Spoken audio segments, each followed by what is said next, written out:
আমার জীবনে আমাকে দেখতে হবে আমি সত্যিকারের সৎসঙ্গে হয়েছি কিনা, আমি গুরুজনদের মান্য করি কিনা, আমি সংসারে কিভাবে আছি।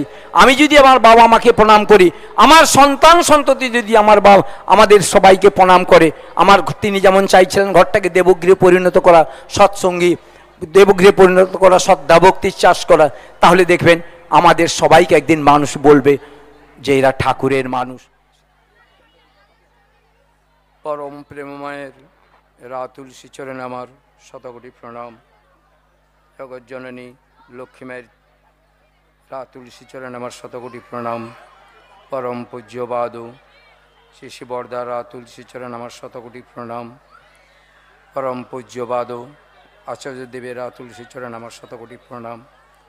প্রণাম জানাই অভিন্দা শ্রীচরণে, ঠাকুরবাড়ির প্রতি প্রত্যেকের শ্রীচরণে। উপস্থিত মঞ্চে উপবিষ্ট গুণীজন, ঋত্বিক দেবতা, পাঞ্জাধারী কর্মী, ভক্তবৃন্দ, দাদা মায়েদের আমার সশ্রদ্ধ প্রণাম ও সশ্রদ্ধ জয়গুরু। আমরা এতক্ষণ মন্ত্রমুগ্ধের মতো ভক্তজনের মুখ থেকে তাঁর দয়ার কথাগুলি সব শ্রবণ করলাম। আমি বেশি কিছু কথা বলবো না, দু একটি কথা শুধু বর্তমান আচার্যদেব যা যা বলেছেন সেই কথাগুলি আপনাদের কাছে নিবেদন করছি। আমরা আজকে যে আশীর্বাদে নিয়ে এসেছি ঠাকুরবাড়ির থেকে, সেই আশীর্বাদটুকু আমাদের জীবনে বাস্তবায়িত করাই বর্তমান দিনে ইষ্ট কাজ বলে আমরা মনে করি। অনেক তার দয়ার কথা শুনলাম। এবারে একটা জিনিস, আমরা প্রত্যেকে যেন তার দয়াটুকু পেতে পারি, তার মনের মতন হতে পারি, তার বলার মতন হতে পারি, তবেই গিয়ে আমাদের দীক্ষা নেওয়াটা কিন্তু সার্থক হবে। আমরা দীক্ষা নিয়েছি দীর্ঘদিন, আমার জীবনে তার দয়াটুকু বাস্তবায়িত হয়নি, কারণ আমি তার মতন হয়ে চলতে পারিনি। আমরা ইষ্টভীতিটুকু করি, সেইটুকু আমাদের সব ভাবি, কিন্তু সবচেয়ে বড় কথা হচ্ছে তার আগে আছে যজন যাজন ইষ্টভীতি, করলে কাটে মহাভীতি। আমার জীবনে 50-এ উত্তীর্ণ হলাম সৎসঙ্গে জীবনে, বাস্তবভাবে দেখেছি, জীবনে উপলব্ধি করেছি যে তার এত দয়া, তিনি এত আমাদের ভালোবাসেন। একটু যদি নাম ধ্যান পরায়ণ হয়ে চলি, একটু যদি যজনশীল, একটু যদি যাজনশীল হয়ে চলতে পারি, একটু যদি ইষ্টভীতি পরায়ণ হয়ে চলতে পারি, তার দয়ায় সব কিছু হতে পারে। আজকে যে জিনিসটা তিনি আশীর্বাদ করেছেন, অসংখ্য তার হাজার হারানো মানুষগুলিকে তিনি ফিরিয়ে পেতে চাইছেন। আমাদের একটি কথা আমরা জানি যে উষায় নিশায় মন্ত্র সাধন, চলাফেরায় জপ, যথা সময় ইষ্ট নির্দেশ, মূর্ত করাই তপ বা তপস্যা। আজকে তিনি যে ইষ্ট নির্দেশ দিয়েছেন সেগুলা কিন্তু অনেক আগে আমাদের করণীয় ছিল। আমরা ঠিকভাবে সেগুলা পরিপালন না করার জন্য তিনি আজকে ব্যথা পাচ্ছেন, কষ্ট পাচ্ছেন, দুঃখ পাচ্ছেন। আমাদের সবাইকে তিনি আকুলভাবে বলছেন, যে যাচ্ছে তাকে জিজ্ঞাসা করছেন ডিপি ওয়ার্কের কাজ ঠিকভাবে চলছেন তো, আপনি করছেন তো? সেই ডিপি ওয়ার্কটা কি? আমি একটা ছোট্ট উদাহরণ দিয়ে বলি। আমার গ্রামে এখন আমরা ইষ্টভীতি করছি প্রায় 35-36 জন। যখন দেওঘর থেকে কাগজ পেলাম যে আমাদের গ্রামে দীক্ষিত কতজন, আমরা দেখলাম প্রায় 70-75 জন। তার মানে 40 জন মানুষ সদনাম পেয়েছিল, তারা তার থেকে দূরে সরে গেছে, তারা করতে পারেনি। আমাদের মনে নেই, আমিও জানি না, কিন্তু তিনি কাউকে ভোলেননি। আজকে তিনি চাইছেন কি, তার সেই হারানো সন্তানগুলিকে তার কাছে ফিরিয়ে দিতে। কারণ যে দুর্দিন আসছে তার শ্রীমুখ থেকে শোনা, আচার্যদেব শিশি দাদার কাছ থেকে শোনা যে একমাত্র একই দেখছেন, এর চেয়ে আরো বেশি দুর্দিন আসছে, তার থেকে রক্ষা পাওয়ার একটি মাত্র উপায় কি জানেন? ঠাকুরের কাজ ঠিক ঠিকভাবে করা, ঠাকুরের মনের মতন হয়ে চলা, ঠাকুরের দায় দায়িত্ব মাথায় নিয়ে চলা।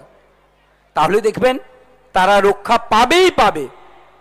যে ভুলের জন্য আজকে মানুষগুলো ঠাকুরের থেকে সরে গেছে, আমাদের আজকে একটি মাত্র কাজ হচ্ছে সেই মানুষগুলোকে ফিরিয়ে আনা। প্রত্যেক দিন আমাদের কাজকর্মের পরে আমাদের পার্শ্ববর্তী যে দাদা মায়েরা আছেন, আমরা একটা নির্দিষ্ট সময়ে 2-4 জন মিলে সেই সব মানুষের বাড়ি যাব। সেখানে কোনো পাঞ্জাধারী কর্মীর প্রয়োজন নেই, সাধারণ সৎসঙ্গীদের কাছে লিস্টটা পৌঁছে দিতে হবে যে এই মানুষগুলি দীক্ষা নিয়েছিলেন, এই তার ঋত্বিক দেবতা, এত তারিখে তিনি, এত সালে তিনি দীক্ষা নিয়েছিলেন। অধিকাংশ জায়গায় দেখছি খুব সুন্দর সাড়া পড়ছে। তারা বলে আমরা ভুলে গেছিলাম, কিন্তু আমার বাবা মা দীক্ষা নিয়েছিল, আমি জানতাম, কিন্তু ঠাকুর তো ভুলেনি। আমিও দীক্ষা নিয়েছিলাম, কিছু করিনি। আজ তিনি কিন্তু চাইছেন, অকপটে তারা মেনে নিচ্ছেন, তারা আবার ইষ্টভীতি শুরু করছেন। এ এক অভূতপূর্ব সাড়া। আর এই মানুষগুলোকে যখনই তার শ্রীচরণ তলে আবার আমরা ফিরিয়ে দিতে পারবো, আমাদের দুর্বলতার জন্য, আমাদের ঠিকভাবে পরিপালন না থাকার জন্য, পরিপোষণ না দেওয়ার জন্য যে মানুষগুলি ইষ্ট থেকে বিচ্যুত হয়েছে, আজকে তার একমাত্র এই চিন্তা ভাবনা সব কিছুই যেটা তিনি আমাদের দিয়েছেন, সেই সব মানুষগুলো আজকে ফিরিয়ে দেওয়া। আমি প্রত্যেকটি সৎসঙ্গী দাদা মায়েদের কাছে অনুরোধ রাখছি যে আপনারা চেষ্টা করবেন আপনাদের গাঁয়ে যে মানুষগুলা দীক্ষা নিয়েছিল তাদের কাছে দেখবেন, 1 বার 2 বার 5 বার 7 বার 10 বার হলেও যাবেন। অনেক হয়তো আপনাদের উপর রাগারাগি বকাবকি করবে, আপনি কিন্তু রাখবেন না, দরদ ভরে বলবেন, গিয়ে দেখবেন যে আপনি ভুলে গেছেন, তিনি কিন্তু ভুলেননি। আপনারা ভালো আছেন তো? যেভাবে তিনি বলেছেন সেইভাবে যেন আমরা তাদের সাথে কথাবার্তা বলি। এখন একটি মাত্র সংকল্প হচ্ছে আমাদের এইটাই। আর এই কাজ করার জন্য আর একটা বড় জিনিস কি জানেন? নিজেদের তার ভাবে একটু ভাবিত করা, নিজেদের সাধন ভজনের পরিমাণটা একটু বাড়ানো। একটা কথা জানবেন যে নিষ্ঠা ভরে নাম পুরায় মনস্কাম। এই নাম আমরা যতটা করতে পারবো আমাদের মধ্যে ততটা কিন্তু শক্তি সঞ্চয় হবেই। আর এই শক্তিরই পেতে আমি সব মানুষকে তার কথা শোনাতে পারবো। আমার মধ্যে যদি ঐশ্বরিক শক্তিকে আমি জাগিয়ে তুলতে পারি, আমিও তো মানুষকে টানতে পারি, আমিও তো তার কাছে পৌঁছে দিতে পারি। সবচেয়ে বড় কথা কি, একটা মানুষকে টার্গেট করবেন। আমার নিজের অভিজ্ঞতাই বলছি, ঠাকুরের কাছে প্রার্থনা করবেন, ঠাকুর এই মানুষগুলাকে যেন আমি তোমার কাছে আবার ফিরিয়ে দিতে পারি। দেখবেন সফল হবেই হবে। আর একটা বড় কথা বলি যে এই মানুষগুলাকে যেভাবে তিনি করতে বলেছেন সেইভাবে করবেন। কোনো মানুষ হয়তো নাম ভুলে গেছে, সেখানে কিন্তু আমার করণীয় নেই, ঋত্বিক দেবতাকে ডেকে পুনঃস্মরণ যাতে হয়। দেখবেন পুরুষোত্তমের দীক্ষা কিন্তু একবারই হয়। নাম ভুলে গেছে, ঋত্বিক দেবতাকে ডেকে এনে পুনঃস্মরণ দেবেন। কেউ যদি নাম মনে আছে, সব কিছু মনে আছে, ইষ্টভীতি ও আছে করেনি, তদমুহূর্তে তাকে নিজেরা পয়সা রাখবেন, 1 টাকার কয়েন দিয়ে বলবেন, দাদা এক্ষুনি আপনি ইষ্টভীতি শুরু করুন। দেখবেন সে কত আপ্লুত হয়ে, কত আগ্রহ সহকারে ইষ্টভীতি করবেন। এবং তাকে খোঁজ খবর করবেন, দাদা কালকে ইষ্টভীতি করেছেন তো? দেখা হলে পরম আত্মীয়ের মতো যেন আমরা তার সাথে ব্যবহার করতে পারি, যে দাদা ইষ্টভীতিটা চলছে তো, মায়েরা সব ঠিকভাবে করছেন তো? এবং যথাসময়ে তাকে একটা ফর্ম লিখে দেওয়া দরকার। ওই জায়গায় উপযোজনা কেন্দ্র আছে, দেবেন। উপযোজনা কেন্দ্র ভিন্ন, আমি কারুর হাতে যেন ইষ্টভীতিটা না দিই। এখনও কিছু কিছু জায়গায় দেখা যাচ্ছে কিছু কিছু মানুষ বাড়ি বাড়ি গিয়ে ইষ্টভীতি কালেকশন করছে। আমি সবার কাছে অনুরোধ রাখছি, দয়া করে কারু উপযোজনা কেন্দ্র বাদে কোনো জায়গায় বা মন্দির ছাড়া, দেওঘর ছাড়া কোনো জায়গায় কারুর হাতে কখনো ইষ্টভীতিটা দিতে যাবেন না, এটা মনে রাখবেন। আর ইষ্টভীতি দেওয়ার কথা বলছি, ঠিক কাঁটায় কাঁটায় দেখবেন যেন 30 দিনে হয়, 31 দিনে নয়, আর 29 দিনে নয়। অনেকে আমরা মাসোয়ারার মতন করি। আমি সারা মেদিনীপুর জেলায় তো ঘুরে দেখছি ইষ্টভীতির ব্যাপারে 2-3 মাসে 4 বার দেয়, 4 মাসে দিচ্ছেন। কেউ কেউ আবার সাবার ওই দিচ্ছে তো, কিন্তু তার ফল তিনি পাচ্ছেন না। বিভিন্ন রকম কষ্ট দেখেছি। যারা কাঁটায় কাঁটায় ইষ্টভীতি করে, মাঝে মাঝে হয়, যেটা আমি আমার কাঁথিতেই দেখলাম। এমন অবস্থায় ভাবতে পারবেন, আইসিইউতে যিনি 15-20 দিন ছিলেন করোনাতে, আমরা ভাবতে পারিনি যে সেই মাটি আবার ফিরে আসবে। তার ইষ্টভীতির কি জোর, তার ঠাকুরের প্রতি কি ভাব, তার ঠাকুরের প্রতি কি টান, অভূতপূর্ব ঘটনা। ডাক্তাররা যাকে পর্যন্ত ছিল, সেই মা দেখলাম 1 মাস 1.5 মাস পরে করোনা মুক্ত হইল। আজকে অসংখ্য মানুষ দেখছি, সৎসঙ্গী দাদা মায়েরা করোনা আক্রান্ত হয়েছিলেন, কিন্তু সবাই ঘুরেছেন। কিন্তু দেখলাম আবার কিছু কিছু মানুষ বেচাল চালে, মনে মনে খুব দুঃখ হতো, ঠাকুরের মানুষ ছিল চলে গেল কেন। খোঁজ খবর করে দেখলাম ইষ্টভীতিতে বিরাট ফাঁক। এটা যেন কখনো না হয়। বাস্তবভাবে ঠাকুরের সাথে যদি আমার সংযোগ থাকে, ঠিক ঠিকভাবে কাঁটায় কাঁটায় নাম ধ্যান পরায়ণ হয়ে যদি চলে, ইষ্টভীতিটা যদি কাঁটায় কাঁটায় করি, আমার মৃত্যু তিনি রক্ষা করবেনই করবেন। ছোট্ট একটা ঘটনা আমার মনে পড়ে। আমাদের গ্রামে আমাদের এক ভাই সঙ্গীত চর্চা করে, তার স্ত্রী দীর্ঘ 1.5-2 মাস জ্বরে অসুস্থ। তাকে সবাই ভেলোর নিয়ে যাবে, আত্মীয় বন্ধু বান্ধব সবাই টাকা পয়সা সংগ্রহ করছে, আমার মাধ্যমে নাম নেওয়া। আমি বললাম, মিলন তুমি একবার আচার্যদেবের আশীর্বাদ নাও। কত মানুষ দেখেছি তার আশীর্বাদে বেঁচে যাচ্ছেন। তিনি গেলেন, আচার্যদেব তখন অসুস্থ ছিল, আচার্য শিশি দাদা অসুস্থ ছিলেন। বাবাইদের কাছে যে প্রচুর ভিড়, তিনি ঢুকতে পারছে না।